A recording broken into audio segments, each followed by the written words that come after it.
It is Tuesday, February 16th, 2021, and you are tuned into DIRTRACKR Daily. I'm Justin Fiedler.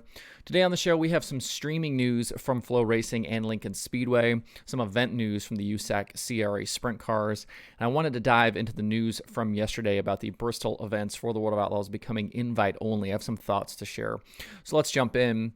If you missed it yesterday, World Racing Group and the World of Outlaws announced that the upcoming Bristol Dirt events, the Bash and Throwdown, have become invite-only events for the four series participating. Series directors for the World of Outlaws Sprint Car Series, Late Model Series, Super Dirt Car Series, and Dirt Car UMP Modifieds will compile lists of eligible drivers and send invites for the 2 weekends in April. This announcement apparently struck a nerve with fans as the comments on social media turned negative almost immediately. At last check, the Sprint Car Series tweet and Facebook posts alone were well over 300 combined comments. People seem to be upset that not everyone who wants to race will get the chance, which on some level I think is a valid complaint. One of the big tenets of these series and divisions in dirt racing is that anyone can show up at any track at any time and race. That is certainly one of my favorite things about dirt racing, and I know I'm not alone in that feeling. But along with this, I believe there are situations and circumstances where this cannot be the case, and this is one of those times. We saw several times throughout 2020 events become invite only due to COVID restrictions. Local municipalities put limits on how many people could be at some of these racetracks, which then forced promoters to invite and limit teams. One big example we saw of this was Eldora for their 2 late model events and the sprint car event. Some teams were definitely left off that wanted to compete, and some fans complained, but tracks were left with no other choice. It was either follow the orders or don't race. I think we're probably in a kind of a similar situation here as well. It's been 20 years since there was dirt on Bristol, and over that span of time, race car technology has improved. There's no way to know how that will affect the speed and safety of cars that are competing. Bristol is like no other track in the country, so there aren't really any meaningful comparisons that can be made here. And because of that, an organization like World Racing Group must take steps to ensure a safe event. It's also possible they are under pressure from their insurance companies. Make the event safer or we won't insure you. That's not different than a town issuing crowd limits. Without insurance, there is no event. We don't yet know who will be invited for the 4 divisions, and we don't know how many invites will go out for each of the 4 divisions. But what this move does allow for is for the series and sanctioning body to make sure that the guys who do show up are equipped to handle the speeds and the danger to their best ability. That includes well-built race cars, experienced drivers, and all of the correct safety gear. Racing is inherently dangerous, there's no question about that. But the risks do drop here no matter how small when the proper safety precautions are in place and drivers are equipped properly. The series and event cannot afford to have someone show up to Bristol in a car not up to snuff who has never competed in any way, shape, or form with a series like the World of Outlaws. This is not the event to be a rookie at. To give you some insight into the thought process from the series, the World of Outlaws series announcer Johnny Gibson tweeted out a list of a little more than 40 sprint car drivers he submitted to the World of Outlaws series director Carlton Reimers, kind of his suggestion of guys to be included on the invite list. That list includes everyone you'd expect it to have on it, including the 15 full-time Outlaws, effectively the full All-Star roster, and the names like Rico Abreu, Jack Hodenshield, Greg Wilson, Dave Blaney, Brian Brown, Gio Scelzi, Spencer Baston, Danny Dietrich, Tim Schaefer, and a lot more guys. You can see that full list on Twitter at GibVoice.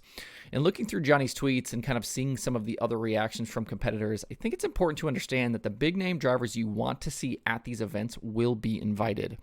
Nobody that has the respect and good standing in this sport will be left out. This move to invite only is much more about protecting the fringes from themselves. You don't have to worry about a driver in bad equipment with little or no experience getting themselves into a bad position if they're just not invited. For all involved, I think this is a good move, and it absolutely will not affect your enjoyment of the event. There will still be incredibly strong fields of cars for both weekends, including all of your favorite drivers. Don't let social media complainers drag you down a hole of despair with complaints about an event that are a knee-jerk reaction to an announcement they don't understand. Let me know in the comments on YouTube or Facebook or on social media what your thoughts are about this announcement, as I'm curious where you guys stand on this. But I think it's important to remember your enjoyment of the event will not change. I promise you that 100%. FloRacing and Lincoln Speedway announced yesterday they have extended Flo's agreement to continue streaming racing at the Central Pennsylvania racetrack through 2025. Flo acquired the rights to Lincoln Speedway when they purchased SpeedShift last season, and this announcement extends that deal after what the track called a seamless transition.